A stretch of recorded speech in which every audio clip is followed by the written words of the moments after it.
कबीर साहब ने आधा पिया, आधा पी करके जो वहां उपस्थित जो बड़े बड़े ग्वाले थे, पाली थे और युवा भी थे, उनसे कहा, ले भाई बच्चों, ये अमृत प्रसाद तुम भी पी लो। वो दूसरे जो ग्वाले थे वो कहने लगे, बाबा जी पहले तो तेरा नो बेरा नहीं कौन सी जात का तू, तेरा जूठा दूध हम पीवा को नहीं, और फिर ये कोई जादू जंत्र का है इसलिए नहीं पीऊं, और तीसरा तूने कवारी गाय का दूध काट निकाला है, ये पाप का दूध हम पीवा को नहीं। उठ कर चल पड़े। गरीबदास जी कहने लगे, लाओ जी मुझे दे दो। बालक थे, उनकी आत्मा थी, परमात्मा की पुण्य आत्मा थी, और उसी टाइम उन्होंने शेष जो दूध था वो पी लिया। फिर परमात्मा उसे समझाने लगे, बेटा परमात्मा की भक्ति करनी चाहिए, उसके विषय में क्या क्या ज्ञान दिया उस अपनी प्यारी आत्मा को। वैराग्य उत्पन्न करने के लिए अब जैसे बीज डालने से पहले किसान अपने खेत को खूब गुड़ाई करता है, ना जाने कितनी बार उसने हल से जोत कर ठीक करता है, घास निकालता है, उसके डले छोटे छोटे कर देता है, बारीक मिट्टी बनाता है, और तब बीज बीजा जाता है। तो सत्संग के अंदर आपके अंतःकरण को ये पहले हल से ठीक किया जाता है, सत्संग रूपी हल से, ताकि ये बीज बीजने योग्य हो जाए। इसमें प्रेरणा उत्पन्न हो आपके अंदर के परमात्मा की भक्ति अवश्य करनी चाहिए, नहीं तो ये जीवन व्यर्थ हो जाएगा। इसलिए सत्संग के अंदर कुछ चेतावनी की वाणी सुनाई जाती है। तो क्या सुनाया?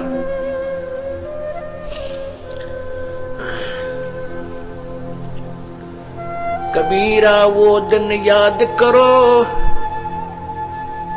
ऊपर पैर तल शेष, इब मृत मंडल में आके क्यों भूल गए जगदीश।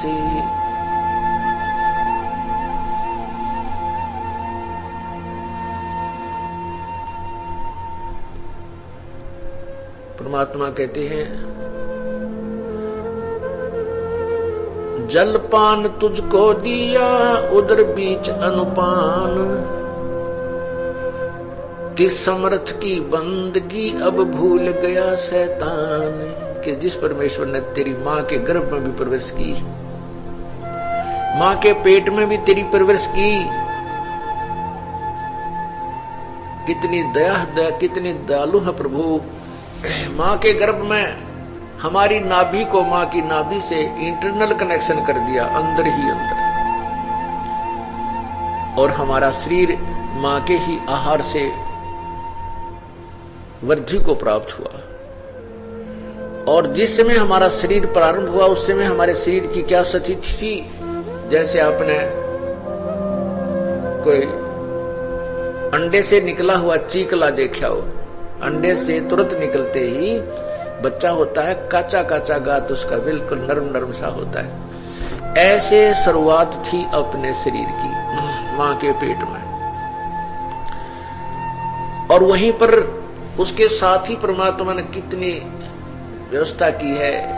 वो परम इंजीनियर है, वो सबसे अच्छा इंजीनियर भी वही है, सबसे बड़े डॉक्टर, वेदों के वेद वही है। उन्होंने कैसा इस मकान, इस शरीर रूपी महल में कैसी कैसी व्यवस्था न्यारी न्यारी बना रखी है। पेशाब का ब्लेडर न्यारा, मल का अलग से, और रक्त वाहिनी न्यारी अलग से है, और इस अन्न को जो शरीर में जाता है इसको पकाने के लिए बहुत ज्यादा हीट की आवश्यकता पड़ती है, अंदर इसको गर्म करती है एकदम, इतनी जबरदस्त गर्म करके, और इसको अंदर अंदर मल के इसमें से भिन्न भिन्न उसके तत्व निकालती है। वहां बहुत जबरदस्त हीट है, बहुत ज्यादा गर्मी है, उसको जठराग्नि बोलते हैं। उस जठराग्नि के साथ ही गर्भ है, इतनी जबरदस्त हीट के साथ में आपके कहते हैं उस परमात्मा ने आपके चीकले जैसे शरीर की भी रक्षा की। क्या बताते हैं कि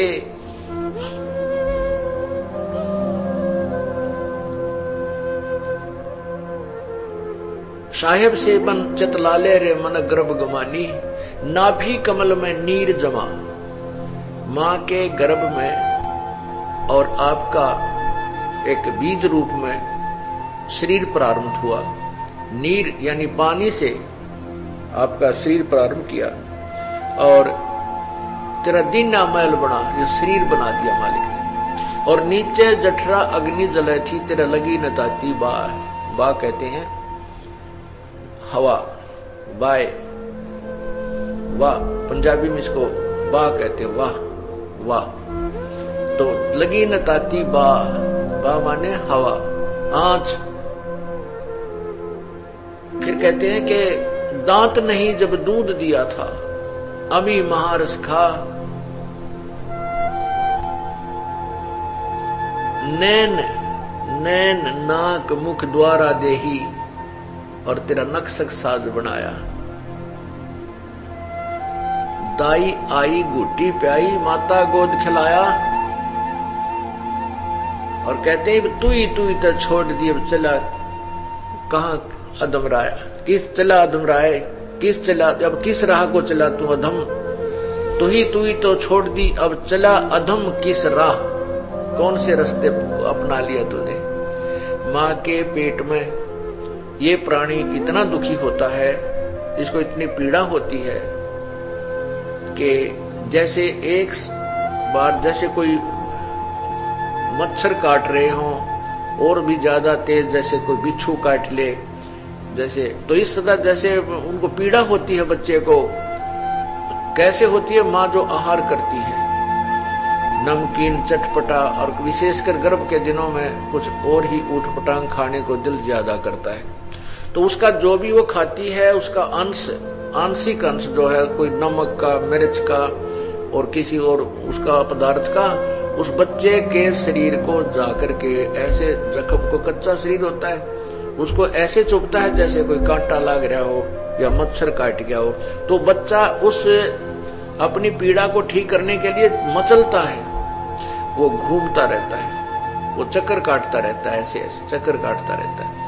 अगर वो घूमा नहीं तो माँ का पीड़ा हो जाए। घूमना आवश्यक है बच्चे को, और वो घूमता वैसे नहीं कोई बैरिंग ला रखी ना कोई मोटर फिट कर रखी परमात्मा ने भीतर, वो घूमता अपने दुख में है, गुम में है, उसका मच्छर से लड़ते हैं। तो ऐसे घूमता है, माँ के अंदर के जो शरीर से अपनी घर्षण कर करके वो अपना उस खारिश को ठीक सेट करता है, दुख को दूर करना चाहता है। इसलिए वो 9 महीने तक वो बच्चा ऐसे घूमता रहता है। और यूं कहता है भगवान, उसमें बच्चे को यानी उस आत्मा को, उस जीव को अपने पूर्व जन्म के कुकर्म और सुकर्म याद रहते हैं।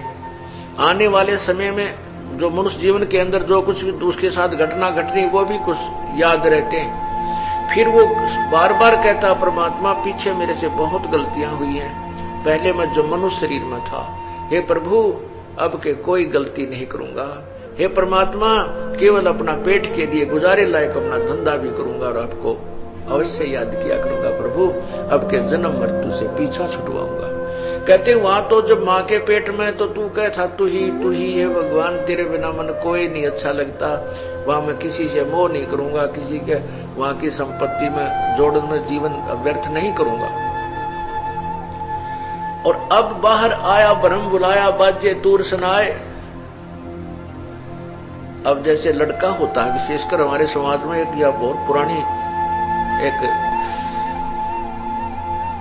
मतलब व्यर्थ धारणा रही है कि लड़का होता तो खुशी मनाया करते थे, लड़की हो जाती थी मुंह लटकाया करते थे बिना ज्ञान के, क्योंकि उस समय ऐसी व्यवस्था बना रखी थी, ऐसे बहका रखे था हमारे कोई नकली गुरुओं ने, संतों ने, कि जिसका पुत्र नहीं है उसकी गति नहीं हो सकती। अरे तेरा गजब हो, बिना पुत्र वाले तो फिर आप पर रो के मर जाएंगे। वो तो आधे दुखी न्यू कर देते थे।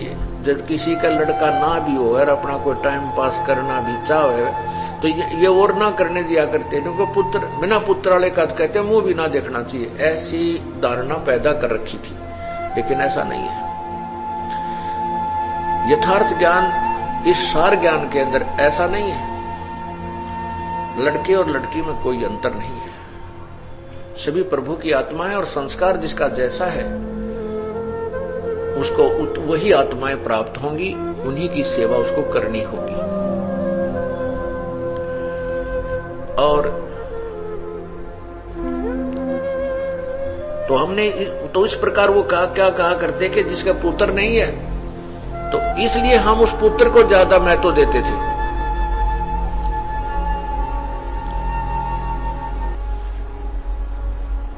और जिस कारण से जब पुत्र होता था तो खुशी मनाया करते थे। राजा लोग तो उनके तो बाजे सहनाइयां बाजा करती थी, पूरे बधाई बांटा करते थे, पूरे नगरी के अंदर उसको एक खुशी मनाई जाती थी। बाजे बाजा करते, बैंड बजा करते थे, दड़ा इधर।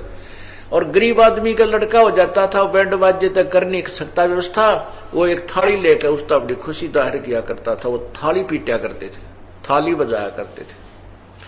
कांसी की थाली हुआ करती थी, उससे तो पता लग जाता था अड़ोस पड़ोस में कि उनके वधू को बच्चा उत्पन्न होने वाला था, तो भाई थाली बाजी है तो छोरा हो गया, लड़का उत्पन्न हो चुका है। तो परमात्मा कहते हैं कि बाहर आया भरम भुलाया, बाजे तूर सनाए, और तुही ते छोड़ दी, अब चला अधम किस राहे। अरे नादान आत्मा कौन सारा अपना लिया, गुट्टी पीवे, दारू बीड़ी पीवे, बकवाद करे, सारी उम्र खो दी 2 के 20 बनाने में, परमात्मा भजा नहीं, प्रभु का नाम लिया नहीं। ये कौन सा तरीका अपना लिया। कहते जो दिन आज सो काल नहीं रे, आगे फिर धर्मराय। आज तू सोच रहा है मेरे ये ठाठ रहेंगे, अब मैं जवान हूं, शादी होगी, बालक हो गए, कोठी बना ली, कार ले ली, फैक्ट्री लगा ली। अरे जो दिन आज सो कल नहीं रे, ये मृत्यु होते कल हो जाएगी, और फिर धर्मराज के पास जाकर तुझे खड़ा किया जाएगा। वहां पर तेरी वह पोटली खोल लेंगे, तो सारे जीवन में तूने जो शुभ और अशुभ किए हैं, धर्मराज के दरबार में कहेंगे ले खोल, पिटारे ने खोल तेरी संदूकड़ी ने क्या लाया कमा करके। तब उसको जब यहां से शरीर छूट जाता है इस प्राणी का, अब तो ये फूला नहीं समा रहा, मेरे इतने बेटे हैं, उनके इतने पुत्र हो गए, मेरी 4 कोठी है, ऐसा है, फलान है। और जब ये शरीर छूट जाता है तब इसकी घीघी बन जाती है। यहां से जब इसको पता लगता है कि मेरा नहीं था, जैसे सोपन के अंदर इंसान पता नहीं कितनी किस चीज का मालिक बना बैठा होता है, सोपन टूटते हुए टूटी खाट पावे, और झोंपड़ी में लेटा हुआ होता है, तो वो सोचता रहता है वो क्या था, वो क्या देखा था मैंने, वो कहां गई वो कोठियां मेरी और कार मेरी। तो फिर वो कहता है ये तो एक सोपन मेरी थी ही नहीं, वो तो वैसे ही धोखा था। ऐसे ये सोपन जब टूटेगा,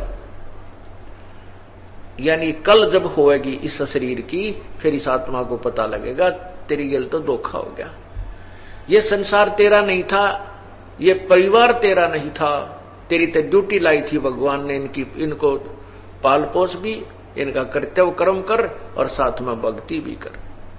तूने परमात्मा की भक्ति नहीं की, एक ही काम में लगा रहा,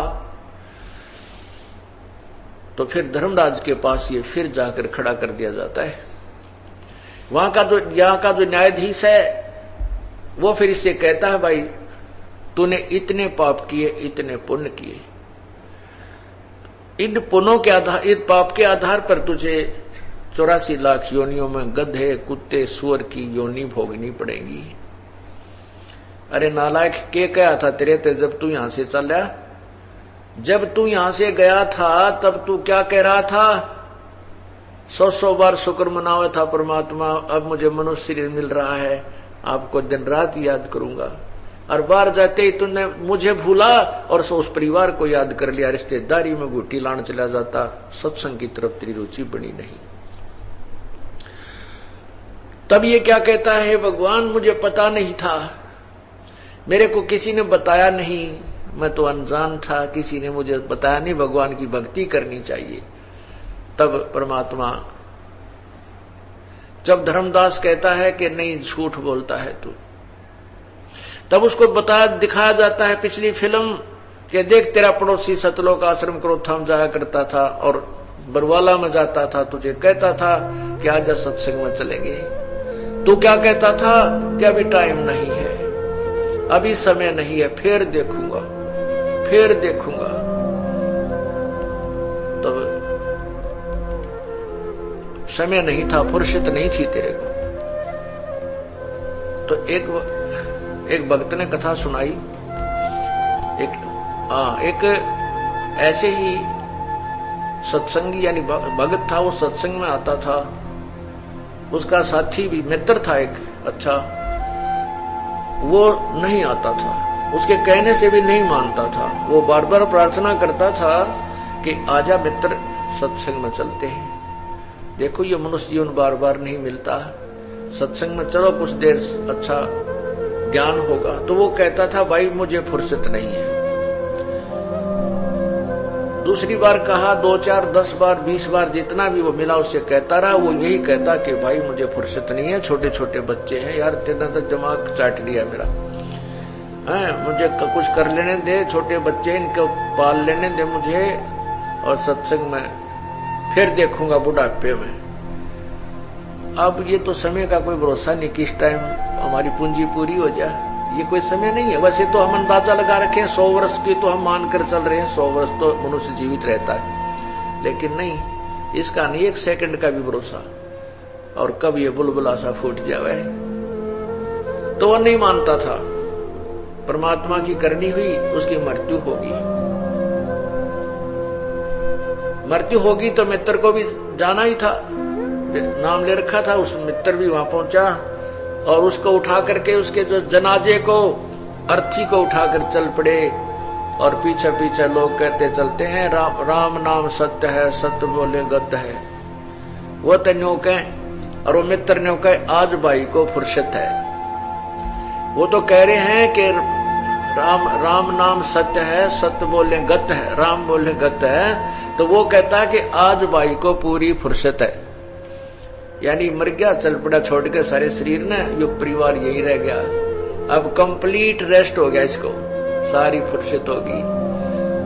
तो और कहने लगे रहे, न्यू क्यों बोल रहा है, आज तो इनका चोट लग रही है, अभी तो इतनी उम्र भी नहीं थी, 40-45 साल का वर्ष का वैसे था ये, तो यूं क्यों कहे। बोला भाई ठीक हूँ मैं, इसने बहुत रोया करता रहा चाल सत्संग में, पर इसकी बुद्धि में यह बात आई को ना, न्यू कही वो फुर्सत को नहीं, आज इसने पूरी फुर्सत होगी, छोड़ के चल पड़ा संसार को। कुछ कमाई कर लेता तो 1-2 बार 10 बार सत्संग में आता तो कुछ तो पुण्य बन जाते निकम्मे के। मेरा मित्र है, इसलिए मैं इसके भविष्य के दुख को देखकर आज अति दुखी हूं, और साथ में आप लोगों को भी आगाह कर रहा हूं कि ये ऐसे ही मना किया करता था। इसलिए परमात्मा कहते हैं, जो दिन आज सो काल नहीं रे, आगे फिर धर्मराय, आगे फिर वो न्यायाधीश बैठा पाओगा, खोल किताब देखा तेरे केले रहा गोज में, जेब में क्या लाया कमा करके। तब वो परमात्मा उसको धर्मराज कहता है, क्यों झूठ बोल रहा है निकम्मे, देख तेरा पड़ोसी, तेरा साथी, वो दोस्त तुझे कहा करता चल सतलोकाश्रम बरवाला में, सतलोकाश्रम क्रोथा में सत्संग होते हैं, और तू नखरे करा करता है। न्यों भी क्यों बहकावा है, तुझे ज्ञान नहीं था, किसी ने बताया नहीं, ये भी झूठ बोल रहा है। फिर वो नीचे न मुंह लटका के न्यों खड़ा हो जाए। जैसे बच्चे को कोई प्रश्न याद ना हो ना, टीचर पूछा करो, ना याद हो तो न्यों कर लिया करो, तले देखे कोई नहीं ऊपर नहीं। तब वो कहता है भगवान मेरे से गलती होगी, माफ करो, एक मनुष्य जीवन और दे दो मुझे। न्यों बोला रे क्यों चलावा है मुझे, ये भी बहुत देख रहा खेत रहते। उस समय उसकी वो पिछली बैकग्राउंड यानी पिछली हिस्ट्री वो फिल्म चला देता है प्रभु। वो धर्मराज के देख कितनी बार आया तू, कितनी बार गया, तेने यही बात कही जो तू आज कह रहा, चल बन गधा, बन कुत्ता, बैठ तो कोठी के पिछले काने, फिर बालक मारेंगे लठ तिरकड़ में बना बैठा था कोठी वाला। बात ये नहीं है कि हम अपने मकान घरों को छोड़ दें या कि तब भाग जाने, उसका सदुपयोग करें। जैसे आज वैज्ञानिक युग है, इसमें कितनी अच्छी सुविधाएं, जिसका व्योत है एसी लेने का एसी ले लो, जिसका कोई अच्छा व्यवस्था करने की वित्तीय हालत है तो वो कूलर लगा ले ऐसी गर्मी के अंदर, और लगा के कूलर पंखा परमात्मा की भक्ति करे। नहीं तो गर्मियों में गर्मी घड़ी सतावे, सर्दी हो जाए तो सर्दी दुखी करे। उससे बचने के लिए अच्छी सुविधाएं बन गई, साधना करने के लिए ऋषि महर्षि तो वहां हिमालय आदि में जाते थे, ठंडे इलाके में आपके। अब परमात्मा ने घर घर में हिमालय बना दिया, कमरे कमरे में हिमालय, न्यारे न्यारे एसी लगा लो।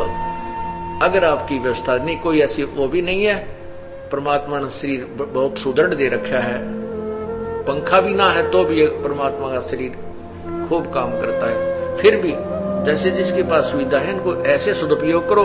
मकान है इसलिए कि गर्मी सर्दी से बचाए रखे, अपना जब खाना बनाते इसमें डिस्टरबेंस ना हुए। ये इसलिए परमात्मा ने बुद्धि दी थी कि ये सब व्यवस्था करके प्राकृतिक आपदाओं से बच करके तू भगवान भजते रहना, तुझको डिस्टर्ब ना होगा। अब जिसके लिए परमात्मा ने हमें बुद्धि दी थी कि मकान बना ले, भक्ति करता रहना, तुझे डिस्टरबेंस ना होगी, कोई तुझे दिक्कत ना आएगी। संत रामबाजी महाराज से जुड़े रहने के लिए God is one, Kabir is God channel को सब्सक्राइब करें। सत साहेब, सत साहेब।